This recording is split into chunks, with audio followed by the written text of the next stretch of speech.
So now let's move on.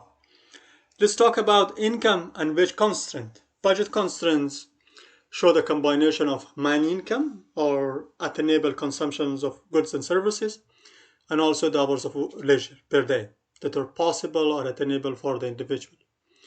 Let's make it simple. Let V shows non-labor income like property income, inheritance, lottery winning, dividends, or many other things. Like line DD in figure 7.6. Let's see figure 7.6. Figure 6.7. Figure 6.7. This one. Line DD in this figure. So let's move back. And also H is number of hours allocated to labor market. And W is hourly wage rate. L is hours of leisure per day that we want to consume. And the total income can be defined by this formula. Y is equal to wage rate multiplied by the number of hours that we work plus non-labor income.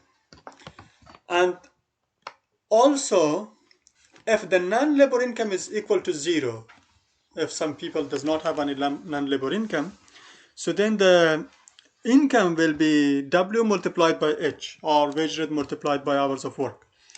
And also, if we assume that total discretionary time is 16 hours, and we can consume either for working and also for leisure, plus, H plus L.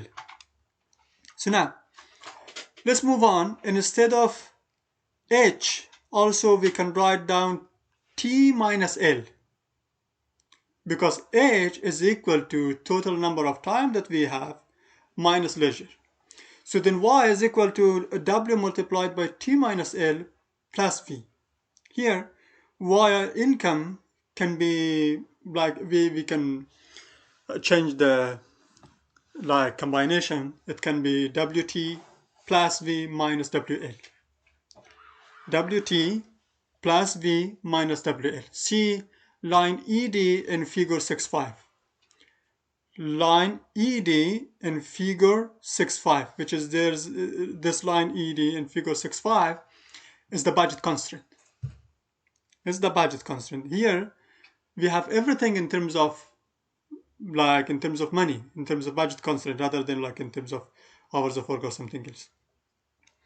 And the slope of isocont can be expressed as the change in income divided by the change in leisure, or the change in income divided by the change in hours of work. And if we think about leisure, so if leisure increase, so the income will decrease. That's why it's negative. But when hours of work increase, the income will increase. That's why it's positive. And also the wage rate here is equal to the change in income divided by the change in hours of work. So this is the formula for the wage rate. So at point N, consider here at point N, minus the change in income divided by the change in leisure is equal to minus marginal utility of labor divided by the marginal utility of income. Because in the point N, that the utility level A prime cross the budget constraint. So in here, the slope of two lines, the utility or indifference curve and budget constraint is same. And also in here, so it's, as we know that the change in Y divided by the change as L is here from this formula is minus W, then the change in marginal utility divided by the change in income is also equal to minus W minus wage rate. But the marginal rate of substitution of Y or income for leisure is equal to W, is equal to wage rate. So in here, we will not consume or we will not choose any point in utility level A, because we have a higher budget constraint that some of our resources will not be used. And we cannot use utility level B because it's out of our budget constraint. It's higher than our budget constraint. We cannot reach that way.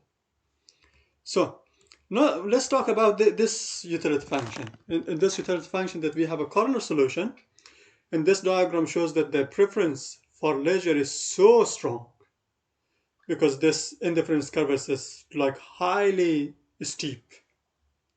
And we have corner solution. We have just want to consume more leisure hours, less, so we value a lot. So here hours of work is 0 and hours of leisure is 16. We do not want to work. We want to consume all of our time on leisure. So that's why there is a corner solution.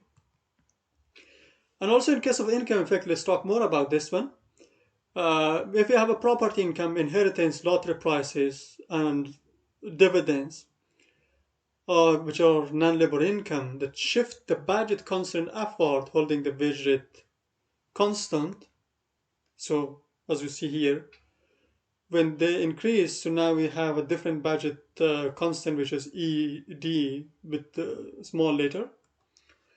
So an income effect would be observed if non-labor income increased and the person supplied 0 hours of work to the labor market. The new source of income holding the wage rate constant can cause the worker to supply less hours of work per day and take more hours of leisure. More hours of leisure. Why? Because this person is richer now. So when you're more rich, you want to use more leisure than working more. It's on average. So maybe some people even become richer, they want to work more. So let's see the figure 6-7 here. This is the figure 6-7. The figure 6-7 shows that now that this person has higher income, so the hours of leisure increase from 7 hours to 8, and the hours of work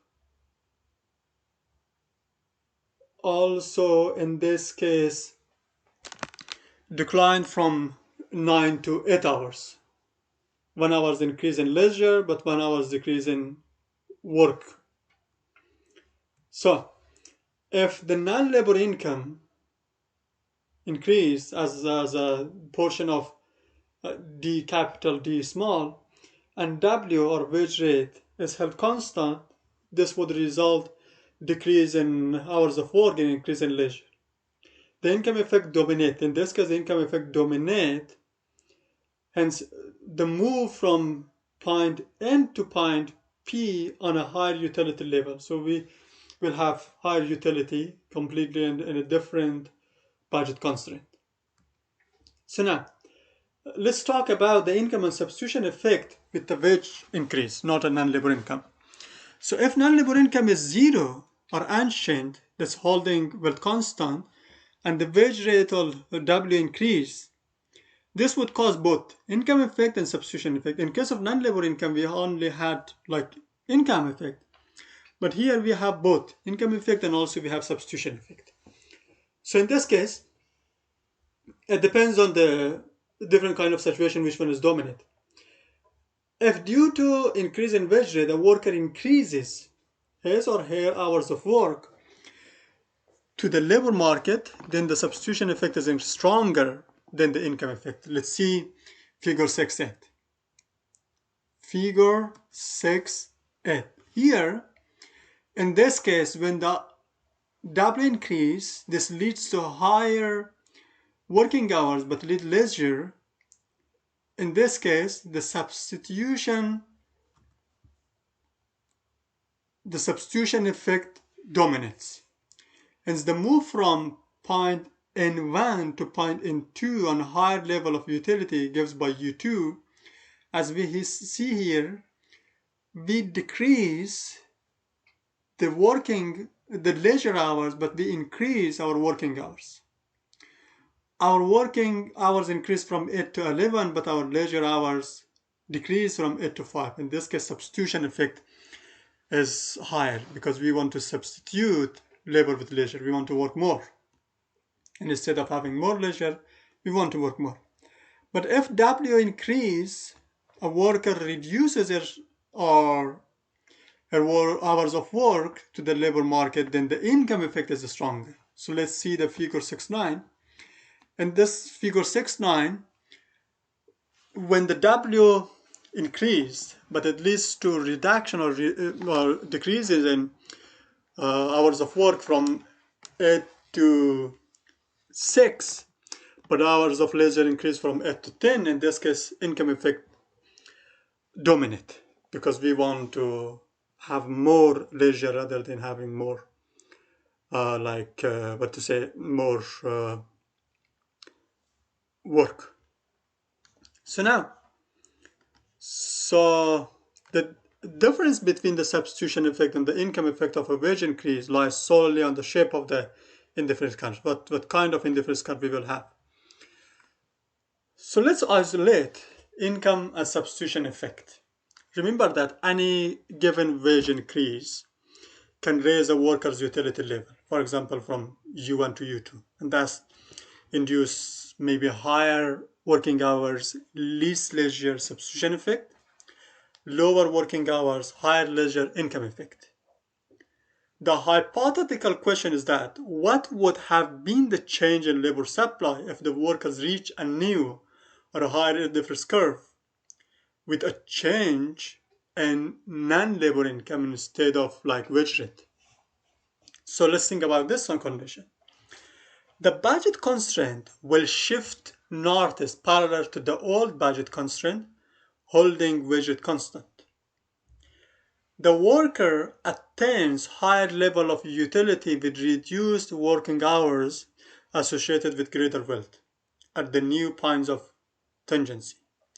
And also an increase in wage rate holding wealth constant causes a worker to end on a higher portion of same indifference curve with higher working hours and lower leisure. So here is the three different conditions in figure 16.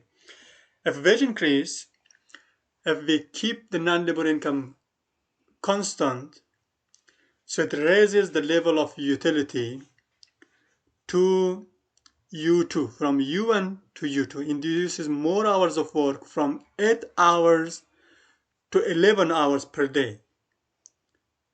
And it reduces the hours of leisure from like 8 hours to 5 hours. In the second case, if the wage rate increase, so instead replaced by if the wage increase is instead replaced by an increase in non-labor income, for example, but we keep the wage rate constant, in this case, a higher level of utility is attained in point 3. We will have completely new, in this case, new budget constraint. So in this new budget constraint, when the wage is constant, a higher level of utility is attained at point N3, that we have like more utility, and this more utility we have more leisure from 8 to 9 increase, but our working hours decrease from 8 to 7. And the third case, with a wage change, the person is induced to work 11 hours, increase from 7 to 11 hours per day at point N2 on utility level U2, without the change in wage rate, while utility is constant. While utility is constant, we have the same utility in two different conditions at U2. The person would have chosen to work 7 hours per day at point N3 in this case. So different condition may show different effect. In the first condition, we see the observed change. In the second, in B, we have income effect. In C, we have substitution effect. So in C, substitution effect dominate. In B, income effect dominate. And in A, we have some observed changes in like our utility level. So when wage effect is stronger, the extent of the income effect and substitution effect of a wage increase depends on the slope of the indifference curve and the new budget constraint. If the workers had a relatively flat set of indifferent curves, the initial tangency might imply a relatively heavy work schedule. But if the person had a more steeply sloped indifference curve, so in this case, the initial tangency might imply that hours at work are fewer. Other things equal, people who are working longer hours will exhibit greater income effect when wage rate changes. So, for someone depicted by the indifference curve A and the budget line DE in figure 6.6, let's see figure 6.6 that we have here. So he or she was initially out of the labor force and want to consume, as we saw before, want to consume everything on leisure. And his or her utility was maximized at point D, the corner solution. Same as point C given constraint CD in figure 6.11 that we have here in 6.11. That's point C constraint CD. Point C in constraint CD here. Okay. A wage increase, see again figure 6.6, move that one, and figure 6.11 can induce two outcomes. The first, the person will either begin to work for pay or remain out of the labor force. It depends on what kind of indifference curve you have, and also reduces the hours of paid employment is not possible. Maybe the second one or the first one. So, a dominant substitution effect will occur when, if a wage increase induces the decision to participate, induce you to participate in work more, or if a wage fall causes someone to drop out of the labor force. There's two conditions for when the substitution effect will dominate. The labor force participation decision brought about by wage changes exhibit a dominant substitution effect. Remember these two conditions. So let's talk about this figure.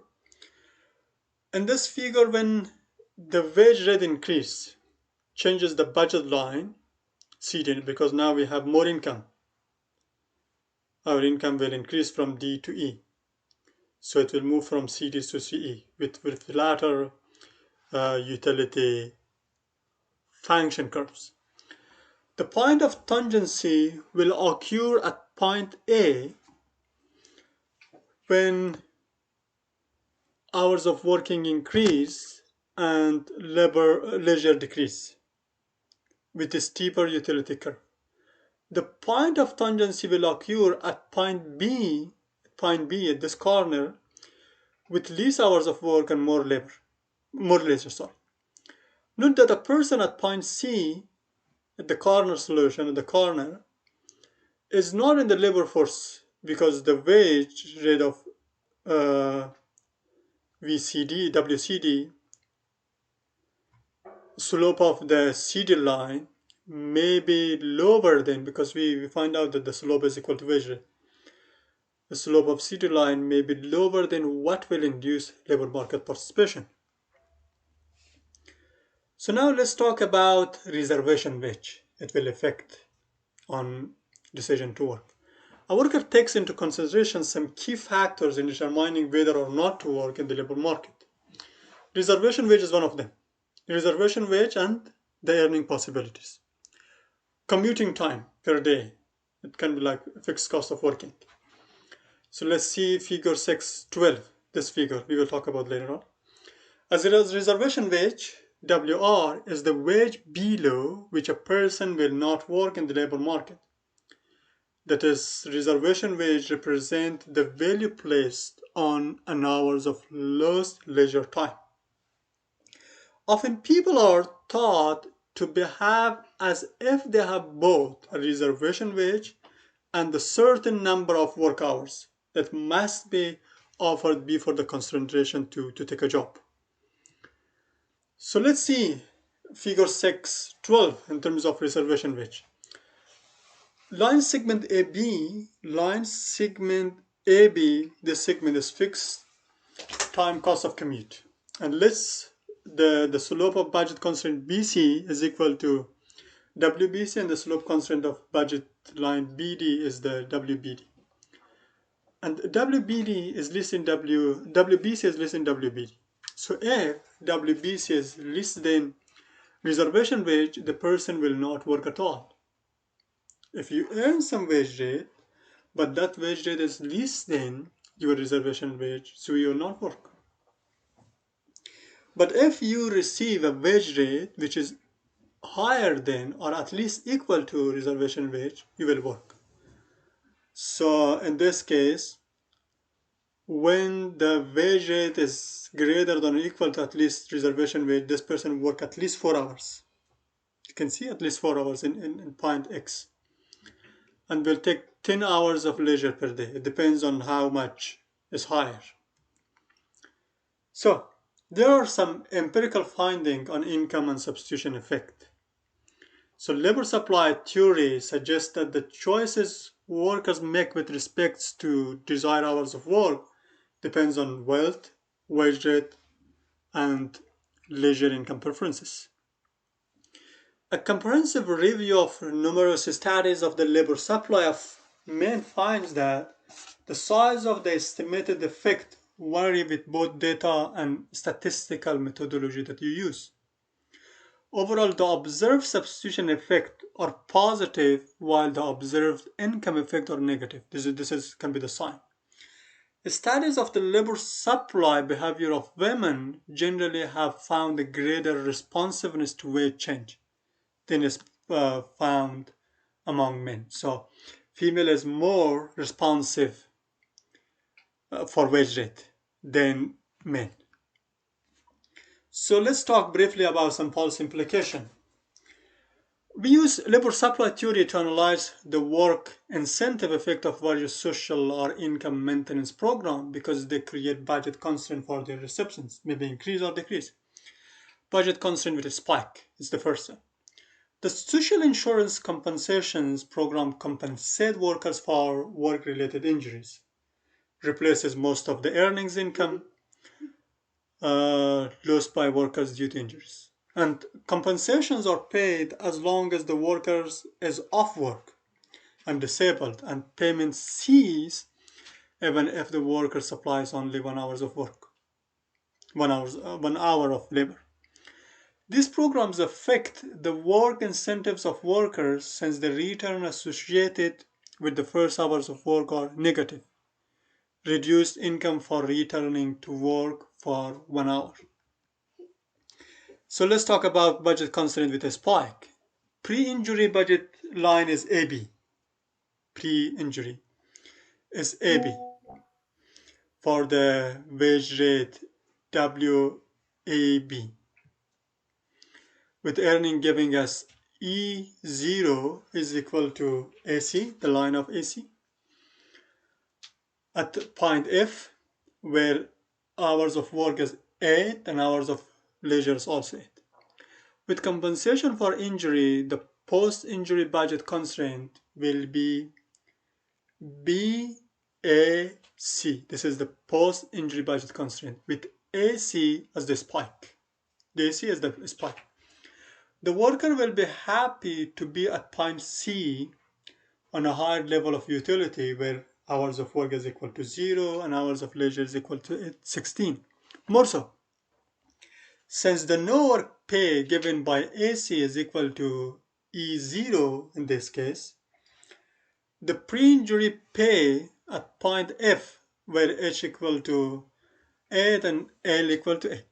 The income effect raises workers like reservation wage. Slope of the dashed line here greater than the slope of dashed line is greater than the WAB.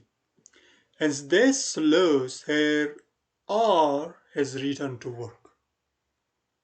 So that's the reason, because it's increased the reservation wage. When it increases the reservation wage, the incentives to work will be declined. So here we will finish this chapter. And the next chapter also we are covering some topic related to labor supply. Thank you so much for watching this video until this point. And if you enjoyed this video, please subscribe to my YouTube channel and share this video to other student colleagues and fellows in order to move forward together to learn something from the labor economics. See you next time.